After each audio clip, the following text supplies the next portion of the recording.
पालखी सोहळ्यात काळाचा घाला, 3 गावांवर शोककळा. जेजुरी येथे वारकऱ्यांच्या दिंडीला अपघात. सांगली जिल्ह्यातील 3 महिला वारकऱ्यांचा मृत्यू, 3 वारकरी जखमी. संत ज्ञानेश्वर महाराजांच्या पालखी सोहळ्यात जेजुरी येथे वारकऱ्यांच्या दिंडीला भीषण अपघात झाला आहे.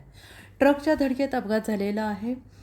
ट्रकच्या धडकेत सांगली जिल्ह्यातील 3 महिला वारकऱ्यांना दुर्दैवी मृत्यू झाला आहे. 3 वारकरी गंभीर जखमी झाले आहेत. मिरज तालुक्यातील कसबे डिग्रज, मालगाव आणि कौलापूर येथील महिला वारकऱ्यांचा यात समावेश आहे. यामध्ये नंदा पवार वय वर्ष 60, माधवी राजाराम सलगरे वय वर्ष 55, राजश्री शंकर भोसले वय वर्ष 55 या 3 वारकरी महिला मृत पावल्या आहेत. कसबे डिग्रजच्या संत ज्ञानेश्वर माऊली पालखी दिंडीतून 150हून अधिक वारकरी 6 जुलै रोजी आळंदीकडे प्रस्थान झाले होते. आजचा दिंडीचा 5वा दिवस असताना या दुर्घटनेने संपूर्ण दिंडीला हादरवून सोडले. या घटनेची माहिती मिळताच 3ही गावांमध्ये शोककळा पसरलेली आहे. नागरिकांनी उत्स्फूर्तपणे गाव बंद पाळत मृत वारकऱ्यांना श्रद्धांजली अर्पण केली. या दुर्दैवी घटनेमुळे सांगली जिल्ह्यात हळहळ व्यक्त होत असून मृत वारकऱ्यांच्या कुटुंबियांना राज्य शासनाने तात्काळ आणि भरघोस मदत जाहीर करावी अशी मागणी कसबे डिग्रज येथील वारकऱ्यांकडून करण्यात येत आहे. तसेच पालखी सोहळ्यादरम्यान वारंवार घडणाऱ्या अपघातांच्या घटना रोखण्यासाठी सरकारने ठोस पावले उचलावीत अशी मागणी जोर धरते आहे.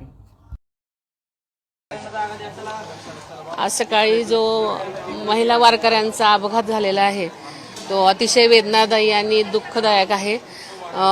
या अपघातामध्ये 3 स्त्रियांचा मृत्यू झालेला आहे.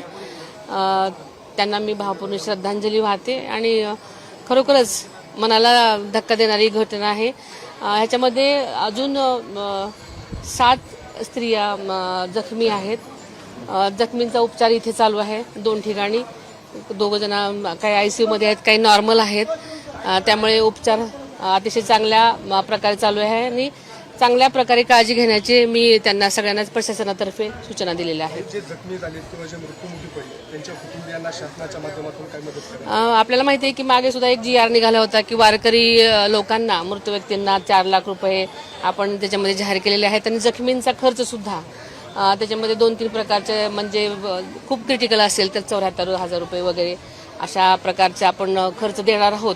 त्यामुळे त्यांनाही आपण मोफत उपचार आणि खर्च त्यांच्यासाठी देणार आहोत शासनातर्फे. हायवे आपण पाहतोय पुणे पंढरपूर, दिवे घाटाच्या खालचा भाग अजूनही पूर्ण झालेला नाही. वारी साफडमध्ये यायला उशीर झाला. घाट रोड लवकरात लवकर पूर्ण करावा अशी मागणी सगळ्या लोकांना. नाही का तसे आदेश दिले होते आम्ही की लवकरात लवकर पूर्ण करा आणि तसं पूर्णही केलं होतं. पण लोकांचा ओसंडून वाहणारा जो सागर आहे त्याच्यामुळे